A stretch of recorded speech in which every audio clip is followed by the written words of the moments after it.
If I told you the world is about to change, you'd say, I'm behind the times.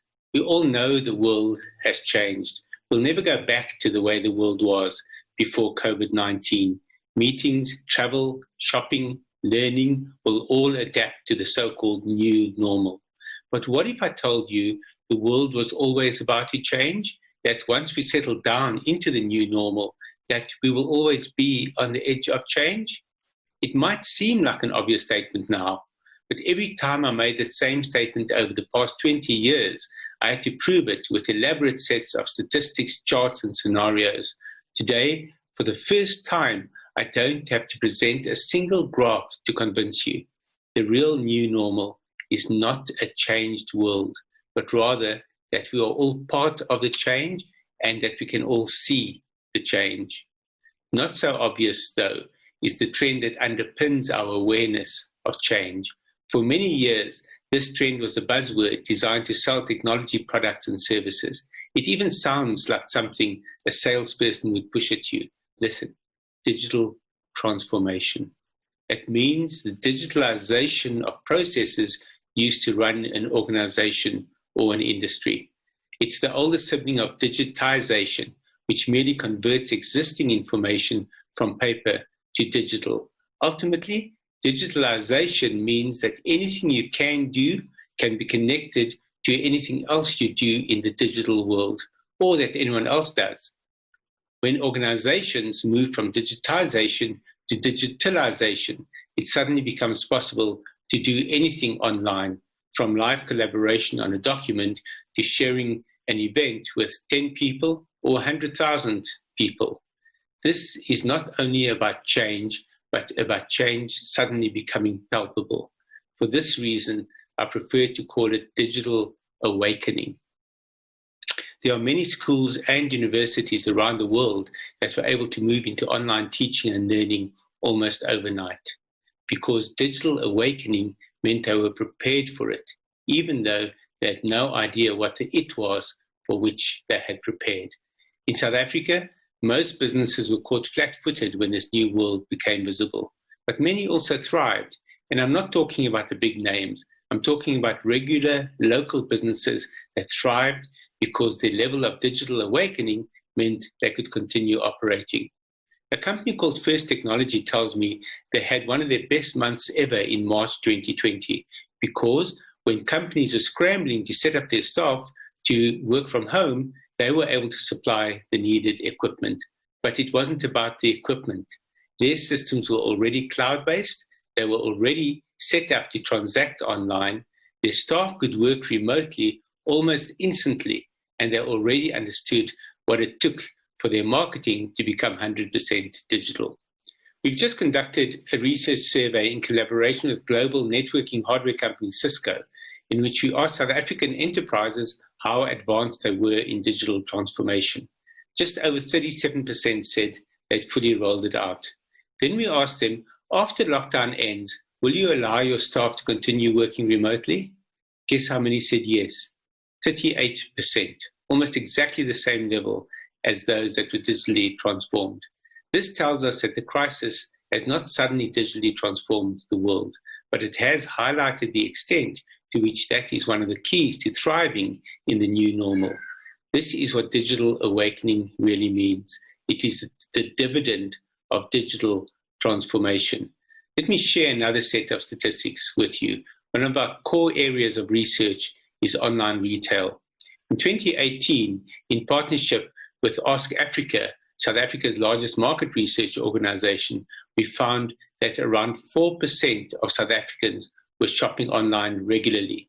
Last year, that moved up to about 6%. We expected that it would reach 10% this year because retailers were investing more in the online world, payment options had improved, and delivery services were becoming more efficient and cost-effective. In February 2020, that still looked accurate. In March 2020, the world changed. Suddenly, shopping online was no longer about convenience. It became a matter of life and death. A survey by Nielsen, a global media research company, looked into how many South Africans were shopping online by the end of April. The number they came up with? 37%. Of course, it's coincidence that the same proportion of people are shopping regularly online as the proportion of companies that are digitally awake. It's a classic example of correlation not being the same as causation, but we sure are about to see massive causation. More than a third of businesses, more than a third of consumers embracing the digital world, some because they were forced to, some because it makes sense. But as it makes more and more sense to more and more people, that is when we will see the real shape of change. That is when the true shape of the future will emerge. The further significance of this digital readiness lies in the rapid pace at which the use cases are evolving. I'll give you a few examples. Artificial intelligence. It's not only about self-driving cars, it's about businesses that will almost drive themselves as basic customer care becomes automated, and that gives human beings time to devote more attention to solving complex customer issues. The Internet of Things.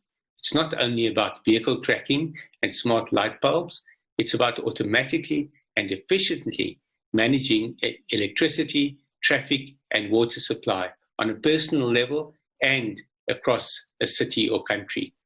Advanced healthcare. It's not only about consulting a doctor via Zoom.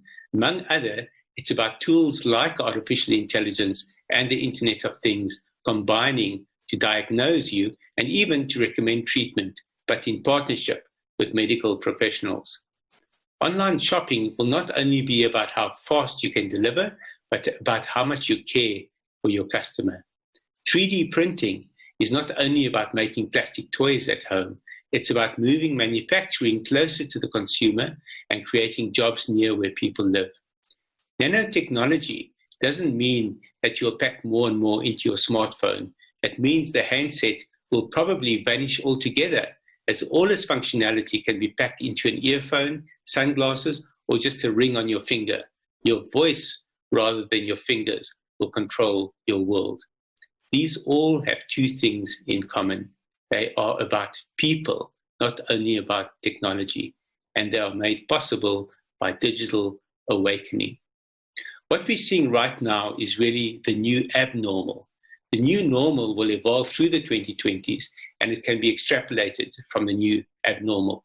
But it's not a linear extrapolation where A is followed by B, followed by C, all the way to Z.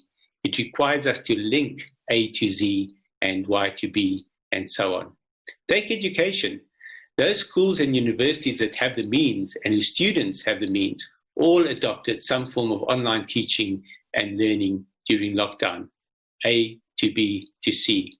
But this very adoption also highlighted the fault lines in the digital economy. It highlighted what we already knew, that connectivity was unequal and that education was unequal.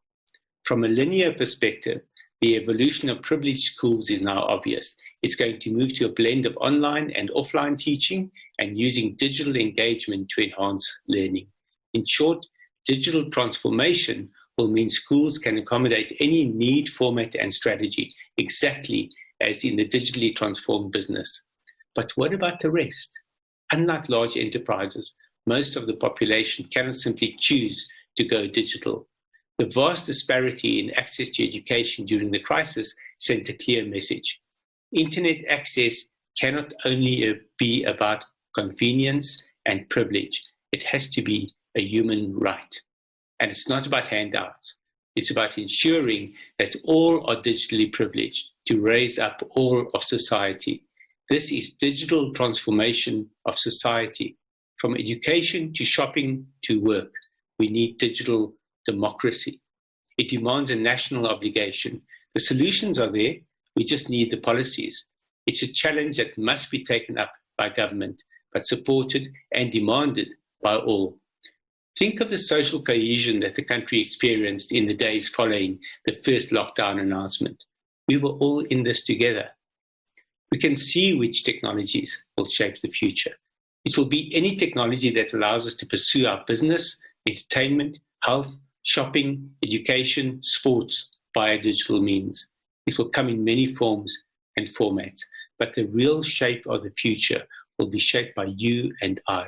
It will be shaped by our commitment to each other and our commitment to a digital awakening for all. Thank you.